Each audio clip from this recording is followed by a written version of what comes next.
آپ ہادیہ ای میگزین مضمون کی آڈیو ریڈ آؤٹ سماعت کر رہے ہیں۔ سامعین السلام علیکم ورحمۃ اللہ وبرکاتہ۔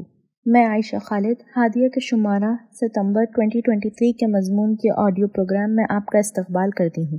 آئیے ہم اس کا آغاز ہادیہ کے زمرے معمار جہاں تو ہے، جس کا عنوان ہے قافلے ٹھہرے نہ قدموں کی صدا ٹھہری ہے، اور اس کے رائٹر امارہ فردوس صاحبہ ہیں۔ مفکر اسلام مولانا مودودی رحمہ اللہ 1903 میں پیدا ہوئے۔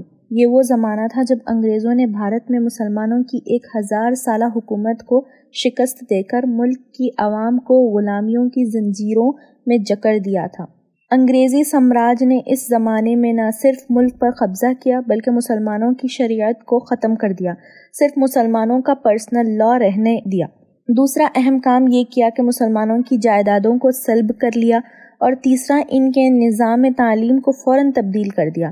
انگریزی سامراج نے ملک پر قابض ہوتے ہی سب سے پہلے یہی 3 کام انجام دیے، پھر دیکھتے ہی دیکھتے ہر جگہ انگریزی نظام مسلط ہو گئے۔ حالات کی یہ سنگینی ایک طرف تھی تو دوسری جانب مسلمانوں کے سر پر کئی خطرات بھی منڈلا رہے تھے۔ بہت سے نئے فتنوں نے جنم لیا، کئی فتنے قادیانیت نے سر اٹھایا، تو کہیں منکرین حدیث کا فتنہ، کہیں الحاد کا فتنہ، تو کہیں اشتراکیت کا فتنہ۔ شدھی کرن کی تحریک نے بھی اسی دوران سر اٹھایا اور مسلمانوں کے دین و ایمان کو بچانا مشکل ہو گیا۔ ایسے حالات میں جو شخصیتیں دینی و ملی فریضے کو انجام دینے میں پیش تھیں، ان میں مولانا ابوالکلام آزاد اور مولانا محمد علی جوہر کا نام نمایاں ہے۔ ساتھ ہی علامہ اقبال رحمہ اللہ بھی اپنے مایہ ناز فکری اثاثے کو ضبط تحریر میں لا کر ملت کی فکر و نظریاتی رہنمائی میں مصروف عمل تھے۔ جب مغربی تہذیب دنیا پر چھانے کے لیے تیار نظر آئی تو علامہ اقبال علیہ الرحمہ نے اس تہذیب نو کے غلبے سے ملت اسلامیہ کو بچانے کے لیے اپنے قلم کی دھار سے اسے رخ کو موڑنے کا کام لیا۔ اقبال اس صدی میں نہ صرف ایک عظیم شاعر اسلام تھے بلکہ بالغ نظر مفکر، بلند پایہ فلسفی اور اسلام کے سچے ترجمان و معمار تھے، جنہوں نے فکر اسلامی کی تشکیل جدید میں نمایاں کردار ادا کیا۔ اقبال نے اس تہذیب نوی میں کاری ضربے لگاتے ہوئے کہا ہے: سادہ قلب و نظر ہے فرنگ کی تہذیب، کہ روح اس مدنیت کی رہ سکینہ عفیف۔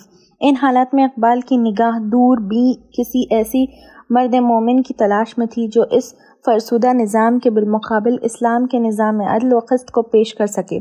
ایسے حق پرست کے نمودار ہونے کا خواب اقبال نے آنکھوں میں سجایا جو زمانے کا امام بن سکے۔ بالآخر برسوں کی جستجو کے بعد اقبال کی نگاہ نے مولانا مودودی علیہ الرحمہ جیسے امام برحق اور بلند افکار و نظریات کے حامل نوجوان کو ڈھونڈ نکالا۔ اس زمانے میں شدھی کرن کی تحریک کے روح رواں سوامی شردھا نند نامی ایک شخص کو ایک مسلمان نے بڑھ کر قتل کر دیا۔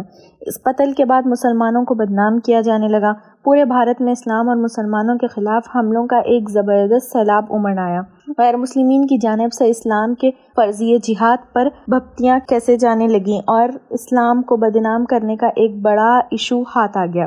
اس سراسیمگی کے عالم میں مولانا محمد علی جوہر نے خطبہ جمعہ کے دوران یہ فرمایا کہ کاش کوئی اٹھے اور اسلام کے صحیح تصور جہاد کو رقم کرے۔ اس صدا پر لبیک کہنے والا جو نوجوان تھا وہ وہی اقبال کا منتخب کردہ اقبال مند مودودی علیہ الرحمہ ہیں، جنہوں نے محض 23 سال کی عمر میں 1926 میں الجہاد فی الاسلام جیسی ایک شہرائے آفاق کتاب لکھی جس میں جہاد کے قرآنی تصور کو بیان کیا۔ یہیں سے مولانا مودودی کے انقلابی زندگی کا آغاز ہوا۔ 1932 سے 1938 یہ 5 سال کا دورانہ مولانا مودودی کی زندگی کا اہم دور تھا، جس میں مولانا کے ولولے انگیز صدا ترجمان القرآن کے نام سے شروع ہوئی۔ اس میگزین کو اول دن سے بلا مبالغہ مولانا کی فکری بنیاد یا عظیم مشن کا نام دیا جا سکتا ہے۔ اپنے مجلہ ترجمہ قرآن میں مولانا نے ایک مضمون لکھا جس کا عنوان تھا دیوانوں کی ضرورت۔ اس میں ایک ایسی اجتماعیت کی ضرورت کو واضح کیا جو اسلام کی صحیح ترجمانی کرنے والی ہو، اور اس کی پہلی کڑی ادارہ دارالاسلام کا قیام ہے۔ 1938 میں تحریک دارالاسلام میں 4 لوگ رفیق کار بنے، جن میں مولانا صدر الدین اصلاحی اور چودھری نذیر صاحب وغیرہ شامل تھے۔ اس دورانیہ میں مولانا مودودی اور علامہ اقبال کی ملاقات کو تاریخ کا ایک اہم موڑ کہا جا سکتا ہے، جس میں عزم و ثبات سے سرشار 2 حق کے متوالے ایک نبوی تحریک کا خواب آنکھوں میں سجائے ہم خیال و ہم نوا بیٹھے تھے۔ مفکر اسلام علامہ اقبال رحمہ اللہ نے مولانا مودودی سے دوران گفتگو ایک ایسی اجتماعیت کی ضرورت کا اظہار کیا جو خالص اسلام کی ترجمان ہو۔ اقبال علیہ الرحمہ نے کہا کہ مسلم لیگ کے نام پر تشکیل پانے والی اجتماعیت اسلام کی ترجمان نہیں بن سکتی، اس لیے خالص اسلامی مشن کے علمبردار ایک تحریک تشکیل دی جائے۔ چنانچہ اس ملاقات کے بعد مولانا مودودی نے ایک کتاب مسلمان اور موجودہ سیاسی کشمکش کے عنوان سے لکھی، جن میں ایک اسلامی تحریک کی ضرورت کو ظاہر کیا۔ اس کتاب میں درج اس ضرورت کو جن اشخاص نے قبول کیا، انہوں نے ترجمان القرآن کے دفتر میں اپنے اپنے خطوط مولانا مودودی کے نام روانہ کیے اور اس پر اپنی شمولیت کا عندیہ ظاہر کیا۔ چنانچہ ترجمان القرآن کے پرچے میں یہ اعلان جاری کیا گیا کہ 25 اگست 1941 یکم شعبان کو اس تحریک کا آغاز کرنے کے لیے ایک اجتماع کا انعقاد کیا جا رہا ہے۔ اہل جنوں کی آمد۔ اگست یکم شعبان کو 75 افراد ہندوستان کے گوشے میں اسلامیہ پارک لاہور کے مبارک مسجد کے سامنے ترجمان القرآن کے دفتر میں جمع ہوئے۔